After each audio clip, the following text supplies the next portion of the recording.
नहीं करिए। सरकार तो धर्म की लॉलीपॉप दे रहा है, धर्म की अफीम पिला रही है लोगों को कि धर्म खाओ, कुछ खाने की जरूरत ही नहीं है, राम मंदिर बन जाएगा, सब बीमारी खत्म हो जाएंगी। अरे इस देश में पहले भी हजारों मंदिर हैं, इस देश के लाखों मंदिर हैं। हम लोगों को रोजगार चाहिए, हम लोगों को शिक्षा का भविष्य चाहिए, हम लोगों को हमारा प्यार चाहिए, भाईचारा चाहिए, हम लोगों को मोहब्बत चाहिए, हम लोगों को देश को अखंड जो बनाया है वो रहना चाहिए। देश को तोड़ो मत, देश में भाई भाई से जो नफरत करा रहे हो वो मत। जब सरकार बैकफुट पर होती है, सुप्रीम कोर्ट निकल के आ जाता है, सुप्रीम कोर्ट कहता है मैं बचाऊंगा आपको, मगर सुप्रीम कोर्ट ने दिया, किसानों ने नहीं माना, क्योंकि देश के लोग समझ चुके हैं कानून को भी, क्योंकि कानून के जो रक्षक हैं वो भी कानून का तो किसानों को बताते हैं खालिस्तानी है, बताते नहीं, दलितों को बताते हैं कि ये भैया नक्सली है, मुसलमानों को बताते हैं आतंकवादी हैं। भैया इस देश में और क्या कानून बन जाए और वो वापस नहीं हो सकता। बिल्कुल होता है। मैं कानून बताता हूँ आपको।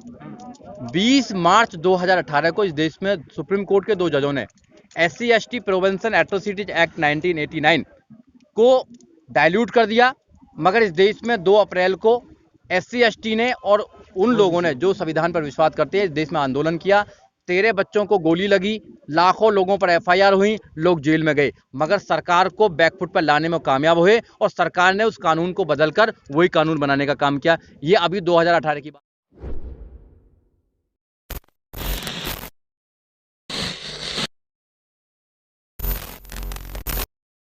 सम्राट जी, जिस तरह से इस सरकार के अंदर लगातार कानून पे कानून लाए जा रहे हैं, कभी किस कृषि कानून, कभी सोशल मीडिया पर कानून, आजकल इन कानूनों को हो क्या गया है कि कोई भी चीज हो हमेशा कानून ही दिखते हैं। देखो, जो सरकार बनाई जाती है वो कानून बनाने के लिए, पॉलिसी बनाने के लिए बनाई जाती है, तो कानून लाने कोई बुरी बात नहीं है, मगर अच्छे कानून लेके देश के अंदर लाने चाहिए। अगर कानून तुम व्यापारियों के लिए बनाओगे, अपने साथियों के लिए बनाओगे, कृषि को बेचने का काम करोगे, तो भैया किसान तो सड़कों पर आएगा ही आएगा। किसान ने गलती करके तुम्हें संसद में पहुंचा दिया वोट के माध्यम से, अब तुम संसद में बैठ के किसान को परेशान कर रहे हो। आज किसान सड़कों पर है, कल किसान तुमको भी संसद से निकाल कर सड़कों पर लेके आने का काम करेगा, क्योंकि किसान और नौजवान इस देश के अंदर सबसे ज्यादा है। और जब किसान और नौजवान एक साथ मिल जाएगा तो वो 2022 में भी वोट देगा, 2024 में भी वोट देगा, और जब वोट देगा तो वोट से तुम्हारी सरकार को बदलने का काम भी करेगा। सम्राट जी, कहीं ऐसा तो नहीं है कि सरकार कोई भी चीज पास करती है और उसे कानून का नाम दे देती है? नहीं नहीं, ऐसा नहीं है। कानून का एक तरीका होता है, कॉन्स्टिट्यूशन में एक प्रोविजन है, उसके अकॉर्डिंग ही कानून बनते हैं। और जब कानून बनता है तो कानून में देखा जाता है कि जिनके लिए हम कानून बना रहे हैं उनके लिए इसका इस्तेमाल भी होगा, नहीं होगा। अगर कानून सिर्फ इसलिए बनाया जाता है कि सोशल मीडिया को बंद किया जाए, सोशल मीडिया के जो लोग हैं वो जनता की आवाज़ को घर घर पहुंचाने का काम करते हैं, वो आंदोलन के नेताओं की जन जन को आवाज़ पहुंचाने का काम करते हैं, तो भैया उनकी आवाज़ के लिए कानून बनाया जाएगा तो गलत है।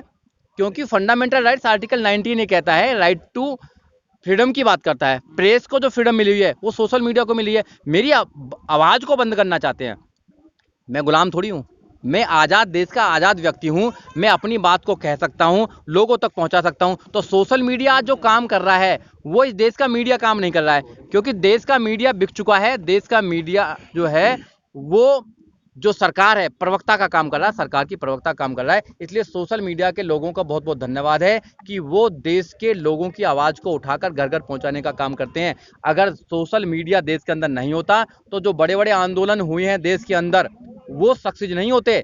CA का आंदोलन हुआ, बिल्कुल सक्सेस नहीं होता। इन्होंने जो षड्यंत्र करा था 26 तारीख का, सोशल मीडिया ने साबित कर दिया उसको कि भैया षड्यंत्र करने वाले इनके लोग थे। और आज अगर जिंदा है, 95 डेज हो गए इसको आंदोलन को, अगर किसान आंदोलन जिंदा है आज की डेट में तो सोशल मीडिया की वजह से है। इन्होंने तो व्हाइट लेन ही बंद कर दी है। जो इनके मीडिया है, जी न्यूज है और न्यूज है, वो तो दिखाते नहीं है, वो तो किसानों को बताते हैं खालिस्तानी है, बताते नहीं, दलितों को बताते हैं कि ये भैया नक्सली है, मुसलमानों को बताते हैं आतंकवादी हैं। भैया इस देश में और क्या रहता है। सम्राट जी, हमारे पास कई कमेंट्स आती हैं कि हाँ। आज तक जो कानून बने हैं या इस सरकार ने बनाए हैं वो कभी वापस नहीं होते। हाँ। क्या ऐसा है कि कोई कानून बन जाए और वो वापस नहीं हो सकता? बिल्कुल होता है। मैं कानून बताता हूँ आपको। 20 मार्च 2018 को इस देश में सुप्रीम कोर्ट के 2 जजों ने SC/ST प्रिवेंशन एट्रोसिटीज एक्ट 1989 को डाइल्यूट कर दिया, मगर इस देश में 2 अप्रैल को SC/ST ने और उन लोगों ने जो संविधान पर विश्वास करते हैं इस देश में आंदोलन किया। 13 बच्चों को गोली लगी, लाखों लोगों पर FIR हुई, लोग जेल में गए, मगर सरकार को बैकफुट पर लाने में कामयाब हुए और सरकार ने उस कानून को बदलकर वही कानून बनाने का काम किया। ये अभी 2018 की बात है। कैसे नहीं बदलेंगे भैया। आज भी इन तीनों का जो 3 है 3 कानून, सुप्रीम कोर्ट ने कैसे इनको स्टे लगा दिया? Supreme court have no power to stay any law made by the parliament. अगर पार्लियामेंट के द्वारा कोई कानून बनाया जाता है तो सुप्रीम कोर्ट को पावर नहीं है स्टे करने की। सुप्रीम कोर्ट अनकॉन्स्टिट्यूशनल बोल सकता है, सुप्रीम कोर्ट करता है असंवैधानिक है, मगर सुप्रीम कोर्ट ने कैसे लगा दिया उस पर स्टे? जब जब सरकार बैकफुट पर होती है, सुप्रीम कोर्ट निकल के आ जाता है, सुप्रीम कोर्ट कहता है मैं बचाऊंगा आपको, मगर सुप्रीम कोर्ट ने दिया, किसानों ने नहीं माना, क्योंकि देश के लोग समझ चुके हैं कानून को भी, क्योंकि कानून के जो रक्षक हैं वो भी कानून का दुरुपयोग कर रहे हैं। तो सरकार बोली कि हम 1.5 साल तक इसको स्टे कर देंगे, अब बोल रहे हैं 3 साल तक कर देंगे। भैया 3 साल तक स्टे क्यों करना है? क्योंकि देश में चुनाव आ रहे हैं, आपको चुनाव में फायदा हो जाए इसलिए कर रहे हैं आप। अगर आपको स्टे करना है, खत्म करना है, तो वापस करो इसको, कानून को, एमएसपी कानून बनाओ और सरकार को कहे कि सरकार कि हम लोग से गलती हो गई है, किसान भाइयों से जो मांग थी उनकी मांगी पूरी करते हैं और किसान भाई खुश भी, हम भी खुश, पूरा देश खुश हो जाएगा। लेकिन सर जिस तरह से लगातार जो बंगाल में ममता बनर्जी मांग कर रही हैं कि ईवीएम से चुनाव ना हो, बैलेट पेपर से हो, चुनाव आयोग सरकार कोई मान नहीं रहा, तो क्या लग रहा है कि सर ये मांगनी चाहिए? ये मांग तो बहुत दिन से सरकार में हो रही है कि जो ईवीएम है, ईवीएम जो रानी है वो इनकी ही प्यारी है, क्योंकि कहीं ना कहीं गड़बड़ हो सकती है। तो ये इन्वेस्टिगेशन का मामला है, लोग इन्वेस्टिगेशन कर रहे हैं इस पे, तो इस पे तो मैं क्या कमेंट करूंगा। हाँ, फेयर इलेक्शन होना चाहिए, जिससे कि जिसकी सरकार बने वो लोग आए, तो इसमें फेयर इलेक्शन होना चाहिए। जब ये हारते हैं तो बोलते हैं सोशल ईवीएम गड़बड़ थे। सर सोशल मीडिया पर अगर एफआईआर होती है या सोशल मीडिया एक्टिविस्ट है उन पर कार्रवाई होती है, तो क्या आप इनके लिए केस फ्री में लड़ेंगे? देखो मेरा रिकॉर्ड है, ये मेरा रिकॉर्ड है, 96 लोग जेल गए हैं, फ्री में छुटाया था। जितने भी आंदोलनकारी हैं वो अगर जेल जाते हैं तो उनका सुजीत सम्राट, उनकी टीम फ्री में लड़ती है, चाहे सुप्रीम कोर्ट हो, चाहे हाई कोर्ट हो, दिल्ली के कोर्ट हो।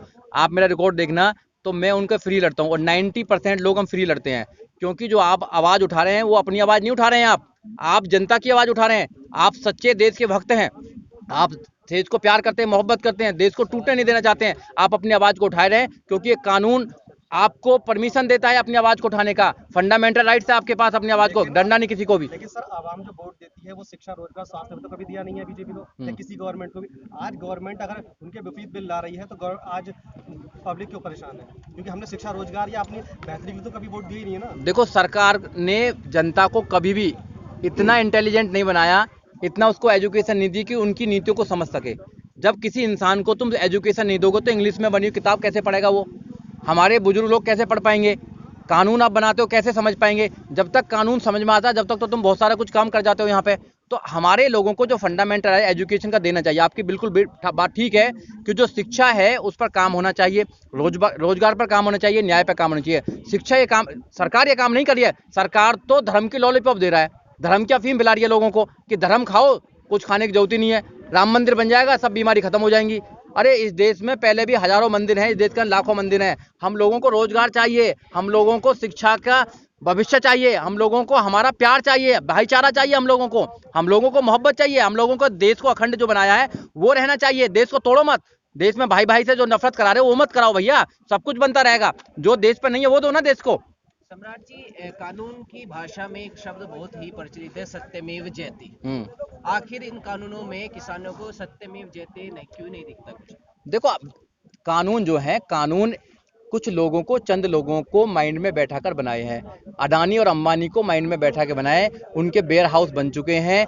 ये कॉरपोरेट को किसान के अंदर घुसाना चाहते हैं। मैं आपको एक एग्जाम्पल देता हूँ। जो आलू है 20 रुपए किलो आलू है, मगर आपको चिप्स के रूप में 300 रुपए किलो मिलता है। वो पानी जो है, फ्री में जो पानी इस देश के मिलता है, 80 रुपए की एक बोतल मिलती है, 5 स्टार होटल में जाओगे, 20 रुपए से कम नहीं है। और दूध इस देश के अंदर 50 रुपए लीटर है, और गाय का पेशाब 90 रुपए लीटर है। तो भैया जिस देश में इंसान की वैल्यू ही नहीं है, जिस इंसान में सिर्फ जो सत्ता में बैठा है वो अपनी चलाएगा, तो कैसे बात बनेगी? समझना पड़ेगा आपको कि कौन कौन सी चीज इस देश के लिए जरूरी है। इस देश के लोगों के लिए एजुकेशन जरूरी है, इस देश के लिए रोजगार जरूरी है, इस देश के लोगों के शांति, प्यार, मोहब्बत जरूरी है, इस देश के लिए न्याय बहुत जरूरी है, इस देश को अखंड बनाए रखने के लिए मोहब्बत आपस में होनी बहुत जरूरी है। हमको ऐसा नहीं चाहिए कि हिंदू मुसलमान नहीं चाहिए, इसकी टोपी उसके सर, उसकी टोपी उसके सर नहीं चाहिए हमें भैया। हम लोगों को मोहब्बत से इस देश में रहना है। जब ये भारत अखंड है, हिंदू, मुस्लिम, सिख, ईसाई, बौद्ध आपस में सब भाई भाई, ये नारा किसने दिया? हम लोगों ने दिया। भारत के संविधान की पहली लाइन क्या लिखी हुई है? Be the people of India, हम भारत के लोग, हम भारत के लोग हैं। भारत जब ये अखंड हो सकता है।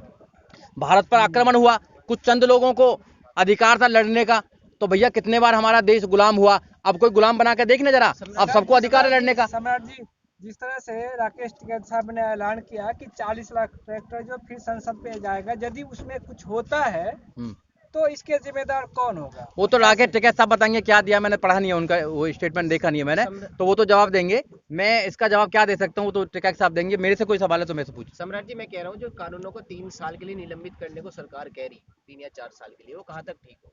देखो गलत है, वो भ्रमित कर रहे हैं। प्रधानमंत्री जी ये साबित हो चुका झूठ बोलते हैं। प्रधानमंत्री ने जब जब लोगों से बोला है, अब तो मन की बात भी कोई नहीं सुनता उनकी, क्योंकि वो अपने मन की बात कहते हैं, जनता के मन की बात सुनते ही नहीं है। जनता कितनी परेशान है देखते ही नहीं है वो लोग।